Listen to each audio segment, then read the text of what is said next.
But I think what I really noticed in watching Ben-Hur, your little lead-up video here was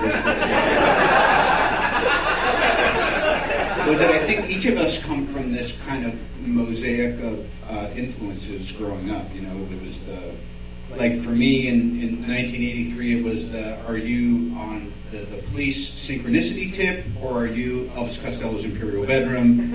And then that branched off into two whole other different, societal things. And I was doing off-Broadway musical theater then in Manhattan, and there was all these influx of interesting movies going on. John Sayles was making one of his first movies, Baby It's You.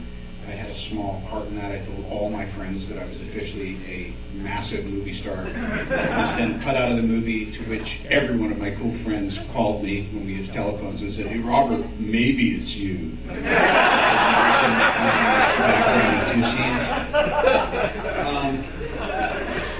But anyway, rim shot. Now, when we rehearse for next year, we're going to be right on top of all those kids. We might even have some actual jokes. But anyway, what I'm thinking about is that branching out into what I used to do Fridays and Saturdays down on that A Street Playhouse in New York, often when I was 15, 16 years old, was go see Rocky Horror Picture Show. And my dad, who's a filmmaker who would be great to do a retrospective. We have done a full Robert Downey retrospective in this building since we opened. Okay, yes, I think I was aware of that, but maybe we'll do it again. We'll do it with a better sound system. It's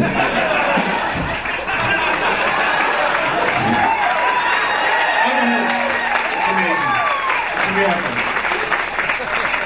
Anyway, I guess what I'm saying is that, anyone who's here knows that we're all just this kind of flowing combination of all the influences we've had, and particularly nowadays when it seems like, and I'm part of the problem, which is why I can speak to it, things have become so kind of superlative kind of information age. It's really big things driving the market, and the small things, unless they're done by a Weinstein company or unless they just happen to find their way into the public eye, it's kind of like you're either overexposed or you're not exposed at all.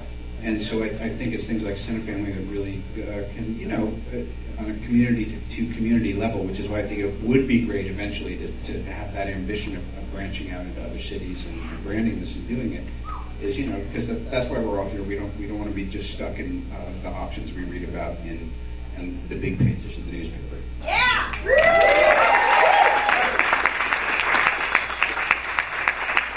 I was about to get boring myself. I realized that I said, let's not get boring, and then I started into some potentially boring diatribe. In the 80s and independent. Yeah. Well, I'm glad you're saying that stuff, because this will be stand by. I want to go back to the Robert Downey Sr. retrospective, though. Yes. Because that we did have a great time with that, and I would love to see if there's any way to get your dad on a train, because I know he doesn't fly. Yeah. One of my dream retrospectives, I would do the whole thing again if we could get him out here. Yes. The good news is this isn't on like the penthouse, like the Soho house on the top of the building, because he's also not crazy about elevators.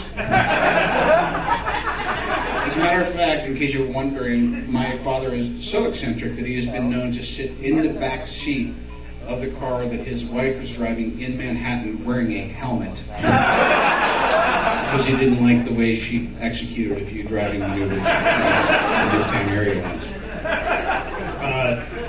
For those of you unfamiliar with his films, there's new Criterion box set. Check them all out. When He Spoke was incredible. I'm actually Greaser's Palace, Chafe Deltas, Pound. Which you're in like Wand is 6 years old or something. Yeah, it's great. It's great. And we got some new ideas for some stuff we're going to do that maybe we'll talk about in the future.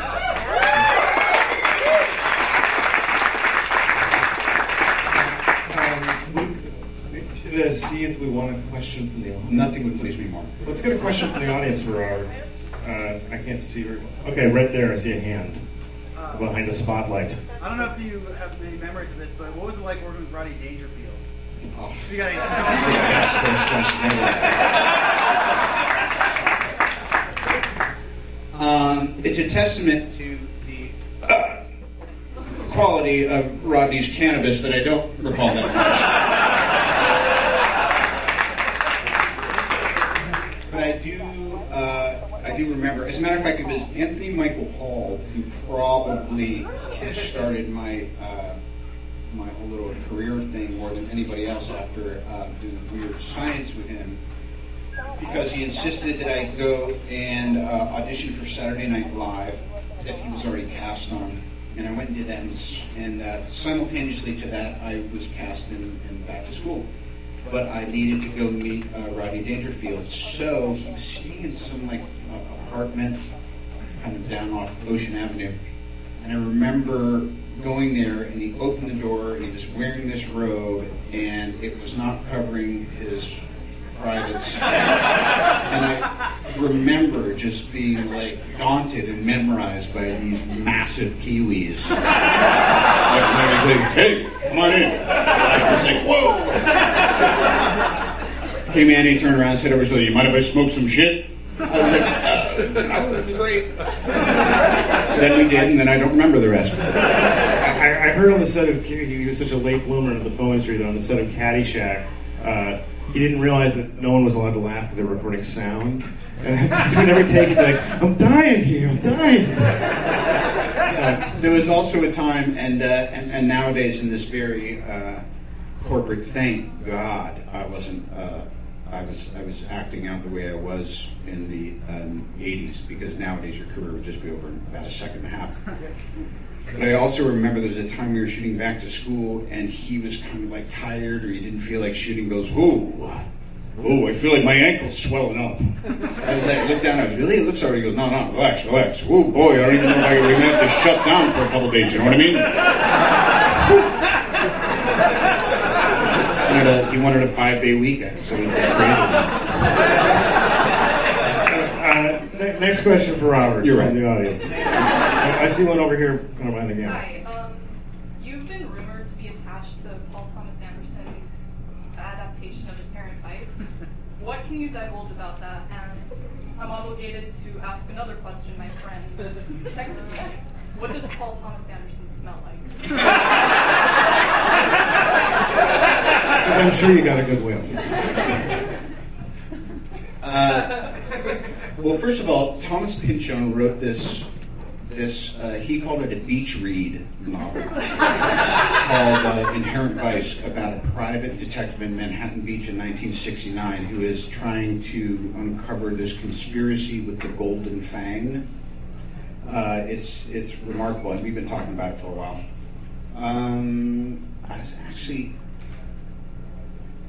I said, are you going to put all the kids in that Honda Odyssey and come up and see me tomorrow, or am I driving to the 818 to see you? I said, grow a pair, be a man, make a choice. We're going to get together. I mean, obviously, I think Paul Thomas Anderson is the singular voice in American cinema in a certain way right now.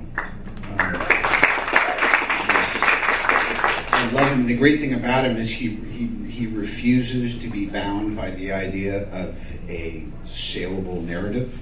That's what he's doing, which is great, which is why I love The Master so much. I was just like, people are like, it just kind of ends, and then it's like, I was like, you know what, you shouldn't have gone.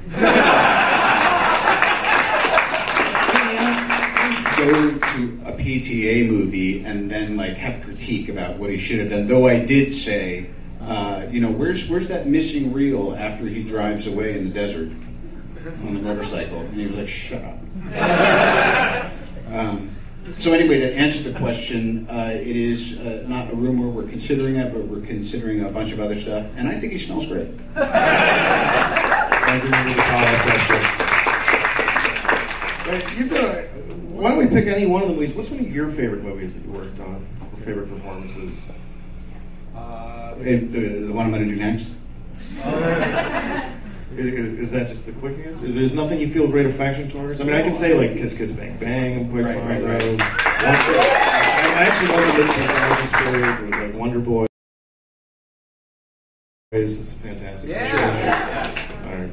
Well, yeah. Is it about who you work with or the role? It definitely is. I think also like anything, and I'll use a musical reference again. It's like what was the the CD that came out that summer that you fell in love. So you think about a lot of them are just in the context of big moments, and then you know, relationships or you know, your kids or your friends or something great that happened or something tragic that happened. I think it forms a time. Like just out of left field, I would say the reason that I have such like inordinately fond memories of Tropic Thunder is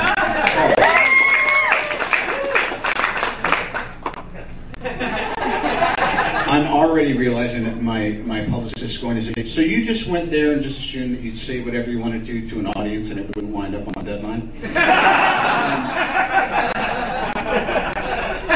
Is that right after I finished Iron Man, I've been talking, I love how dusty, you guys do need new posters.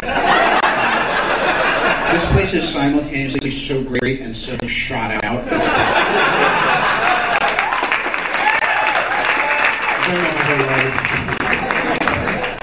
Rental. They should. I mean, even if you want to put a fence around the place, you know, called Hadrian's Wall, keep it riff raff. I got ideas. We'll talk later. Now that I'm a major investor, I'll start squeezing. When did that become Downey? Is that what you wanted?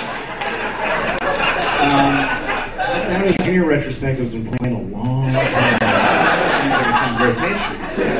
So anyway, Tropic Thunder, I finished Iron Man, and that was in the can, and I figured it was going to be really good, but I didn't know. And next thing I know, I'm being tarred and feathered in Kauai in the middle of summer.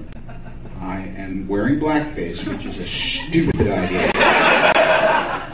It's not anything I subscribe to. I think the whole notion is reprehensible. I'm already mad at myself for having agreed to the role, and yet there I am. And I remember that my father did this movie called Puppy Swope in 1968 about a subversive black creative exec at an ad agency who winds up taking it over and doing something revolutionary. And I thought that for Ben Stiller, I just thought it was this singular accomplishment. He worked on the script for a long time. I thought it was really funny. I thought even though it wasn't necessarily a multi-dimensional bit of cinema craft, that it actually kind of worked on several levels. And I remember just having such a cathartic experience. So it was the exact opposite of doing something really kind of like a genre superhero movie. Was doing something that I kind of sometimes prefer to do, which is just wearing a mask and escaping behind a character. Well, also, it's about making fun of actors more than anything. That's my favorite thing to do. Yeah. Inside, I mean, I used to, it touches base on something that I used to think of as like the Burn in Hell retrospective I could never do, which is the people pretending to be mentally disabled series.